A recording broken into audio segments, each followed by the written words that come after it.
ഒരേ ഒരു കുക്കർ മതി ഈ പൊരിച്ച കോയിൻ്റെ ബിരിയാണി ഉണ്ടാക്കാൻ. ചോറും മസാലയും എല്ലാം ഒരു കുക്കറിൽ തന്നെയാണ് നമ്മൾ റെഡിയാക്കുന്നത്. ഗ്യാസിന് ക്ഷാമമുള്ള ഈ ഒരു സമയത്ത് എളുപ്പത്തിൽ തയ്യാറാക്കി എടുക്കാൻ പറ്റിയ നല്ലൊരു ബിരിയാണിയാണ്. ആദ്യം തന്നെ നമുക്ക് ചിക്കൻ ഒന്ന് മാരിനേറ്റ് ചെയ്ത് വെക്കാം. അതിന് വേണ്ടിയിട്ട് 3/4 കിലോ ചിക്കനാണ് എടുത്തത്. അതിലേക്ക് 1/4 ടീസ്പൂൺ മഞ്ഞൾപ്പൊടി, 1 ടേബിൾ സ്പൂൺ കാശ്മീരി മുളക് പൊടി, 1/2 ടീസ്പൂൺ എരിവില്ല മുളക് പൊടി, ആവശ്യത്തിനുള്ള ഉപ്പും ഹാഫ് ലെമണും പിഴിഞ്ഞിട്ട് നന്നായിട്ട് മിക്സ് ആക്കിയതിന് ശേഷം 10 മിനിറ്റോളം റെസ്റ്റ് ചെയ്യാനായിട്ട് അടച്ച് മാറ്റി വെക്കാം. ചിക്കൻ ഫ്രൈ ചെയ്യാൻ വേണ്ടിയിട്ട് ഒരു പാനിലേക്ക് അല്പം ഓയിൽ ഒഴിച്ച് ചൂടായിട്ടുണ്ട്. അതിലേക്ക് ആദ്യം തന്നെ ചിക്കൻ ഫ്രൈ ചെയ്യുന്നതിന് മുമ്പായിട്ട് ചോറിൻ്റെ മുകളിൽ ഇട്ട് കൊടുക്കാൻ വേണ്ടിയിട്ടുള്ള സവാളയും അണ്ടിപ്പരിപ്പും മുന്തിരിയൊക്കെ ഒന്ന് വറുത്ത് കോരാം. അത് വറുത്ത് കോരിയതിന് ശേഷം അതിലേക്ക് ചിക്കൻ ഇട്ടിട്ട് ഈ ഒരു മീഡിയം ഫ്ലെയിമിൽ വെച്ചിട്ട് തിരിച്ച് മറിച്ച് വിട്ടിട്ട് ഫ്രൈ ആക്കി എടുക്കാം. അപ്പോൾ ചിക്കൻ ഇട്ട് കൊടുത്തിട്ടുണ്ട്. അതവിടുന്ന് ഫ്രൈ ആവുന്ന സമയം കൊണ്ട് മറ്റൊരു അടുപ്പിൽ നമുക്ക് കുക്കറിൽ ചോറ് വെക്കാം.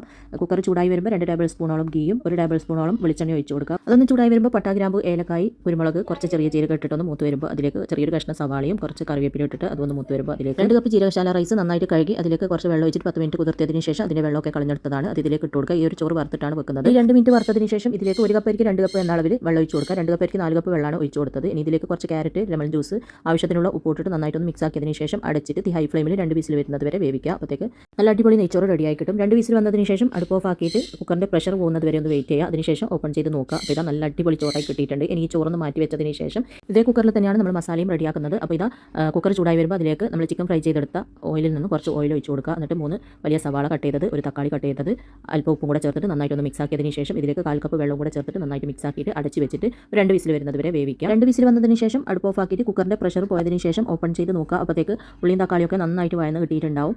നല്ലതുപോലെ ഒന്ന് മിക്സ് ആക്കിയതിന് ശേഷം അടുപ്പ് ഓൺ ചെയ്തിട്ട് നമുക്കിതിലേക്ക് ഇഞ്ചി, വെളുത്തുള്ളി, പച്ചമുളക് ക്രഷ് ആക്കിയത് ചേർത്ത് കൊടുക്കാം. 12 അല്ലി വെളുത്തുള്ളിയും ഒരു ചെറിയ കഷ്ണം ഇഞ്ചിയും 12 പച്ചമുളകാണ് ക്രഷ് ആക്കി എടുത്തത്. അതും ചേർത്തിട്ട് നന്നായിട്ടൊന്ന് വഴറ്റി കൊടുക്കുക. എന്നിട്ട് ഇതിലേക്ക് 1 ടേബിൾ സ്പൂൺ ഗരം മസാലയും 1 ടേബിൾ സ്പൂൺ കുരുമുളകിൻ്റെ പൊടിയും ചേർത്തിട്ട് വീണ്ടും നന്നായിട്ടൊന്ന് വഴറ്റി കൊടുക്കുക.